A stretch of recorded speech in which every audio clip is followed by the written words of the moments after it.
बाबा बागेश्वर ने कार्रवाई की मांग की है। भरत तिवारी के मामले में कार्रवाई की मांग की गई है। भरत तिवारी आरा से पैदल छतरपुर धाम गए थे। भरत तिवारी की बाबा ने तारीफ की। जात पात से ऊपर उठकर हिंदुओं के लिए काम करते थे भरत तिवारी। इस वक्त की बड़ी खबर आपको बता रहे हैं। अभी बाबा बागेश्वर का बयान भी आपने सुना। उन्होंने कहा कि अगर किसी भी तरह की आपराधिक घटना को उसने अंजाम दिया था तो न्यायपालिका से उसे सजा मिलनी चाहिए थी और ऐसे अगर कार्रवाई की गई है तो इसकी विशेष तौर पर गहनता से जांच होनी चाहिए।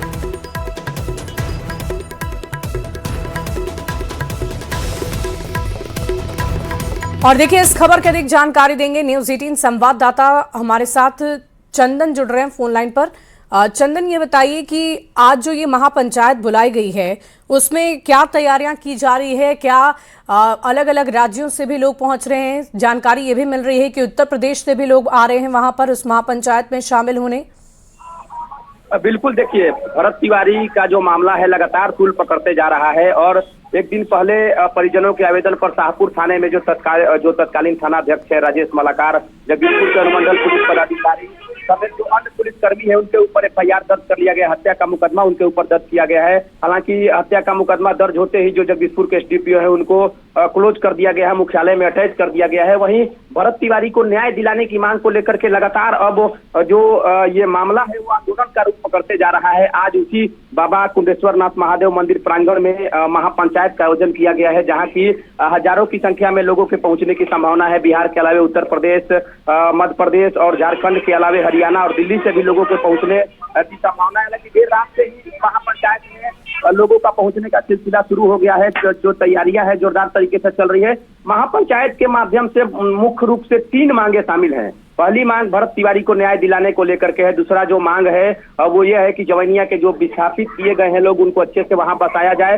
जिसकी मांग लगातार भरत तिवारी कर रहे थे, जिसकी लड़ाई लगातार भरत तिवारी लड़ रहे थे, उसको लेकर के लोग मांग कर रहे हैं। और उसके साथ साथ लोग जो दोषी पुलिसकर्मी है इस इनकाउंटर में जो पुलिसकर्मी शामिल है जिन्होंने भरत की गोली मारकर हत्या कर दी, उनके ऊपर आपराधिक मुकदमा तो दर्ज हो गया लेकिन उनको फांसी देने की मांग कर रहे हैं। और लगातार जो मृतक की मां है, भरत तिवारी की मां है, कल वहां लोगों का भी जमावड़ा लगा था। पवन सिंह की पत्नी ज्योति सिंह भी पहुंची थी। उसके अलावा JDU के जो विधायक है अमरेंद्र पांडे, पप्पू पांडे, वो पहुंचे थे। उन्होंने आर्थिक तौर पर सहायता भी प्रदान की और इनकाउंटर पर लगातार लोग सवाल उठा रहे, चाहे वो सत्ता पक्ष के लोग हो, विपक्ष के लोग हो। साफ तौर पर उनका कहना है कि जो भरत तिवारी का इनकाउंटर हुआ है वो बिल्कुल गलत हुआ है। पुलिसकर्मियों ने सरेंडर करने के बाद उनको गोली मार दी है और इसका तस्वीर भी वायरल हुआ था। तो इस महापंचायत के माध्यम से लोग लगातार भरत तिवारी को न्याय दिलाने की मांग को उठा रहे हैं। आज देखने वाली बात यह होगी कि इस महापंचायत में कहां के जो लोग हैं वो शामिल होते हैं और आगे की क्या रणनीति बना पाते हैं, ये तो अब महापंचायत के बाद ही तय हो पाएगा। जी, वाकई देखने वाली बात होगी कि क्या ये महापंचायत महाआंदोलन का भी रूप ले सकता है, क्योंकि भारी संख्या में लोगों के आने की अनुमान जताया जा रहा है। चंदन, बहुत शुक्रिया आपका हमारे साथ जुड़ने के लिए और इस खबर पर आप लगातार नजर बनाकर रखें। हमारे साथ न्यूज़ 18 संवाददाता पटना से अमित भी जुड़ रहे हैं, उनका भी रुख कर लेती हूँ। अमित, ये बताइए कि अधिकारियों पर भी कार्रवाई की जा रही है, DSP बदले गए हैं, मुख्यालय को अटैच किया गया है जगदीशपुर, तो ये क्या चल रहा है, इसके बारे में पूरी विस्तृत जानकारी दीजिए।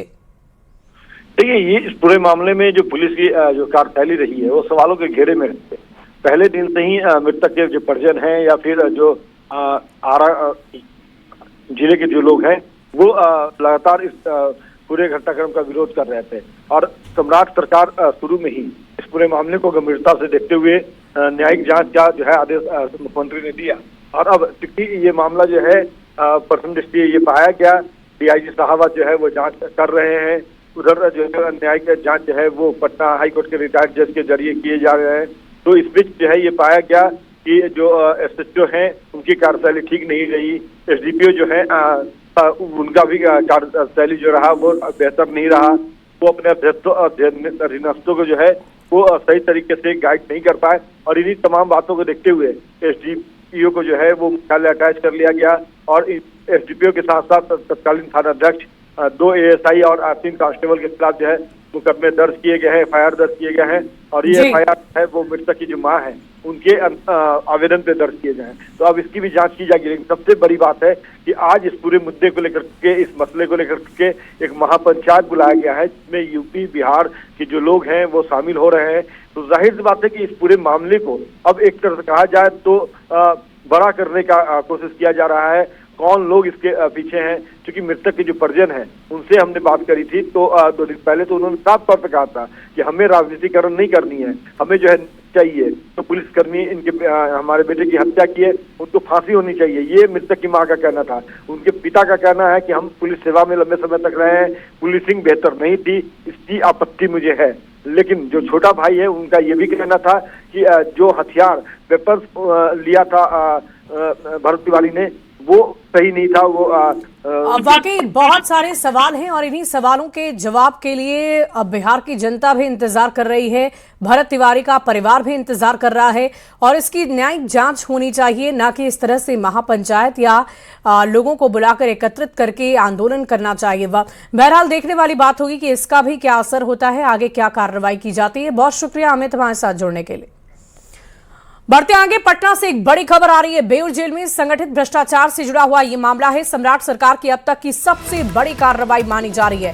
कारा अधीक्षक नीरज कुमार झा के साथ अब तक कुल 7 अधिकारियों को निलंबित किया जा चुका है। कारा अधीक्षक के साथ 4 सहायक अधीक्षक और 1 उपाधीक्षक के साथ एक उच्च कक्षपाल को भी निलंबित किया गया है। न्यूज 18 ने बेउर जेल में चल रही संगठित भ्रष्टाचार से जुड़ी खबर सबसे पहले दिखाई थी। न्यूज 18 पर खबर दिखाए जाने के बाद सम्राट सरकार ने अब तक की सबसे बड़ी कार्रवाई की।